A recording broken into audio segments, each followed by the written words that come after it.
जय गुरुदेव दोस्तों। इस चैनल पर पुनः आप लोगों का स्वागत करता हूं। आज का जो चर्चा का विषय है वो आपने मेरा जो इसका हमने पोस्टर चिपका किया है उससे आप समझ ही गए होंगे। लेकिन सर्वप्रथम हम आज महर्षि शिक्षा संस्थान के जो चांसलर हैं आदरणीय श्री ब्रह्मचारी गिरीश चंद्र वर्मा, जिन्हें हम सम्मानपूर्वक भैया जी से के नाम से संबोधित करते हैं, उनका आज जन्मदिन है और आज उनको जन्मदिन की हार्दिक शुभकामनाएं। और आशा करते हैं अपनी गुरु परंपरा के उन महान गुरुओं से प्रार्थना भी करते हैं कि उनको लंबी आयु प्रदान करें, जिससे हम सब लोग उनकी ही छत्र छाया में रहकर भावातीत ध्यान का प्रचार प्रसार कर सकें और वैदिक ज्ञान को अपने भारतवर्ष में इसका प्रचार कर सकें। इसके साथ ही मैं आज उस सब्जेक्ट पर चर्चा करूंगा। मेरा आज का सब्जेक्ट है कि व्यक्ति बुरे कर्म क्यों करता है, क्यों करने लगता है। तो इसमें व्यक्ति की कोई भी गलती नहीं होती। आपने देखा होगा या हम ही हैं, हम लोगों ने जन्म लिया था और उस समय जब बच्चे थे तब हम लोग कुछ भी नहीं जानते थे कि क्या अच्छा है क्या बुरा है।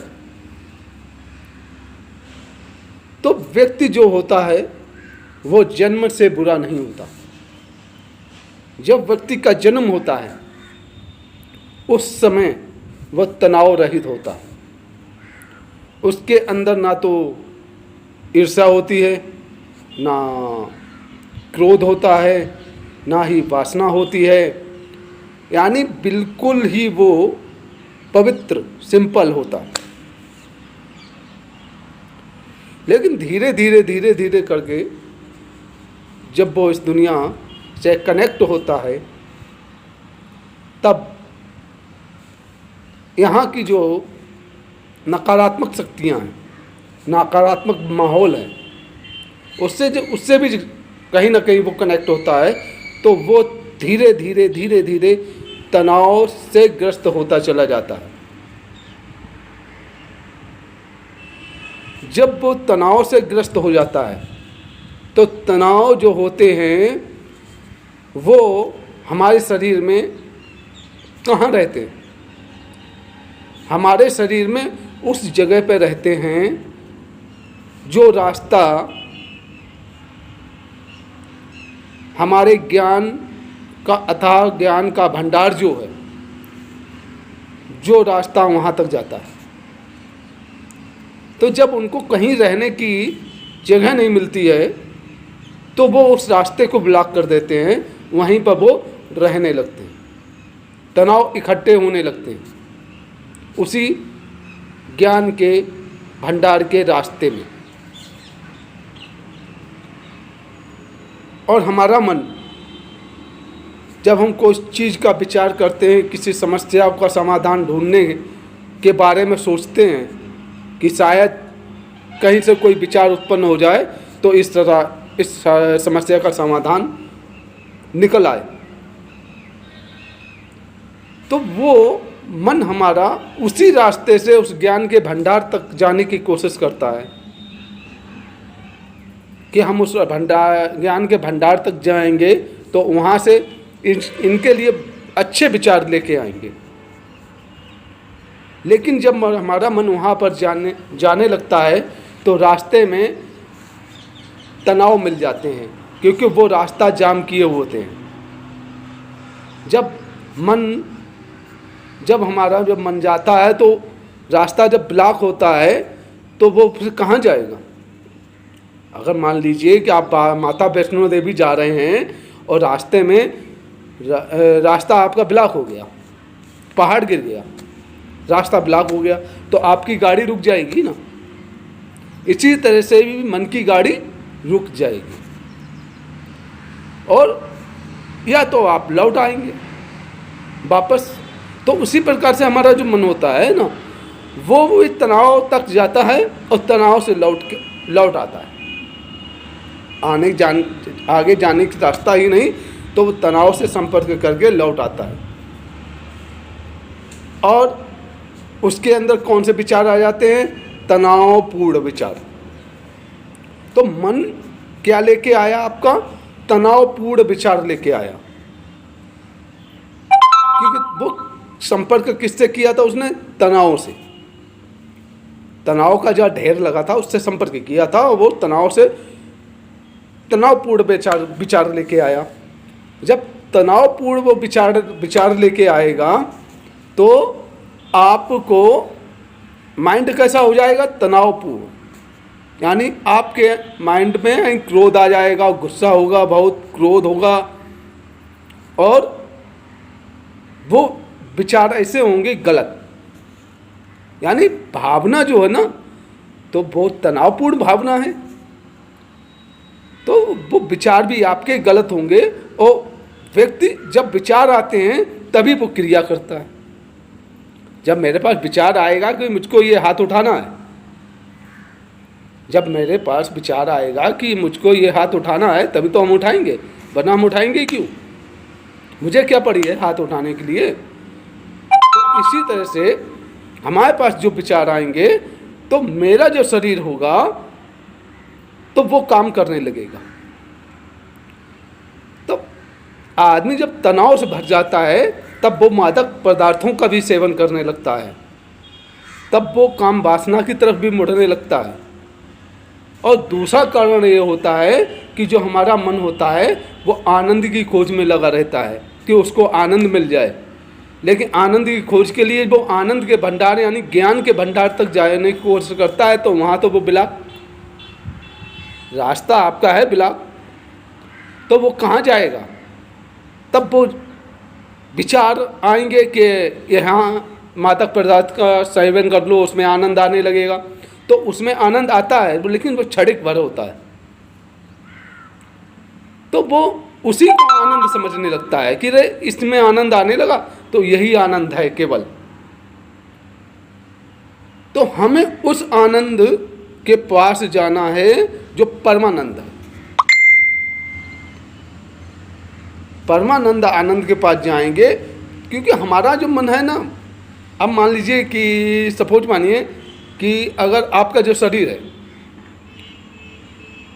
कोई काम ना करें, आप कुर्सी पर बैठे रहें और फिर बाद में 5 साल बैठे, 10 साल बैठे, कोई मेहनत का काम मत कीजिए, ठीक। फिर आप पे अगर ये कह दिया जाए कि 50 किलो का बोरा या 1 कुंटल का बोरा उठा के जाके वहाँ डाल दो, तो वो 1 कुंटल का 50 किलो का बोरा आपसे नहीं उठेगा। उसी प्रकार से ये है कि हमारा जो मन है वो छोटे छोटे क्षणिक भर आनंद को ढूंढता है, लेकिन हमें उस आनंद तक जाना है जहाँ पर हमें भरपूर आनंद है। तब हमें किसी चीज़ की ज़रूरत नहीं पड़ेगी, ना तो मादक पदार्थों की ज़रूरत पड़ेगी, ना काम वासना वाली चीज़ों की ज़रूरत पड़ेगी, किसी भी चीज़ की ज़रूरत नहीं पड़ेगी, क्योंकि मुझे वहाँ से आनंद का भंडार है। वहाँ पर तो 24 घंटे आनंद ही आनंद है। तो महर्षि जी ने ये कहा है, महर्षि महेश योगी जी ने ये कहा है कि उसको जानो जिसको जानने से सब कुछ जाना जा सके, उसको पाओ जिसको पाने से सब कुछ आप पा सकें। तो आप उस चीज़ को पाइए जो आपके अंदर है।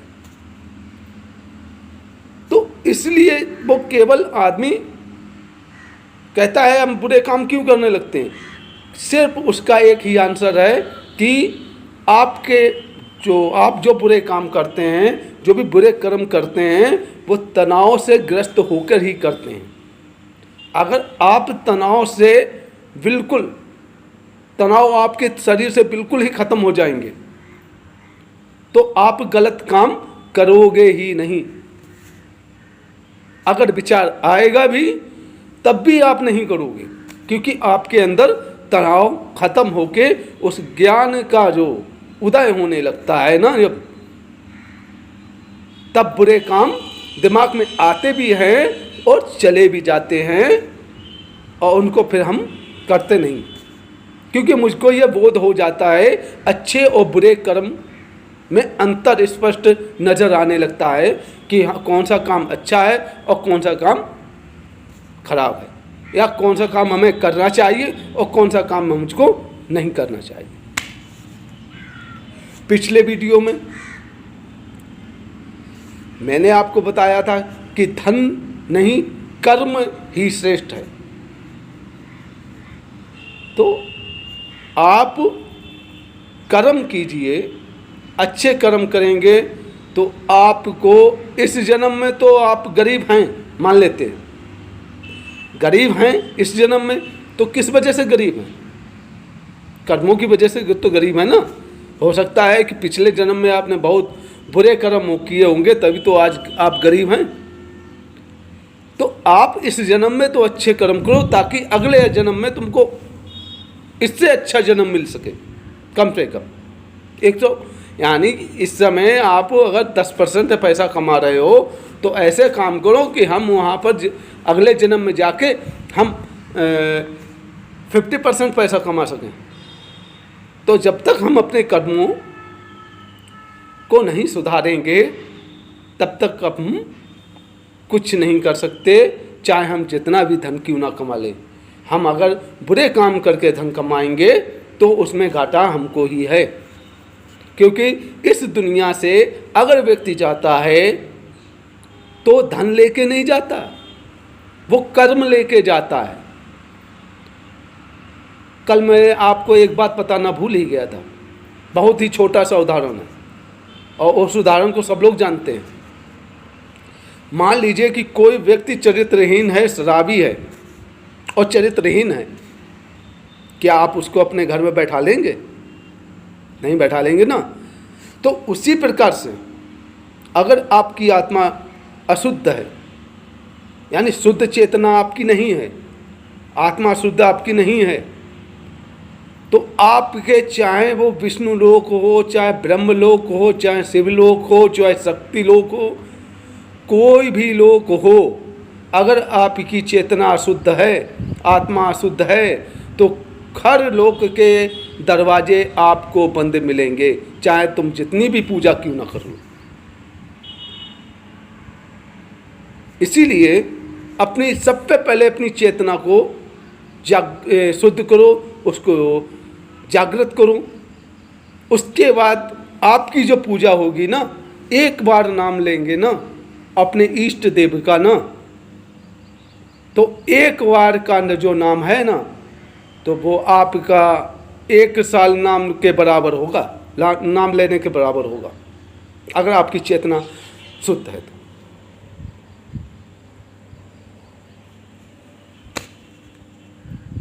इस वीडियो में मैं सिर्फ यही कहना चाहता था, आप लोगों से रिक्वेस्ट करना चाहता था कि आप अपनी इस आत्मा को शुद्ध करने के लिए आप भावातीत ध्यान का अभ्यास करें, क्योंकि ये बहुत ही सरल है, सहज भी है और ये आपका जो है मानसिक प्रक्रिया है और ये विज्ञान द्वारा प्रमाणित भी है।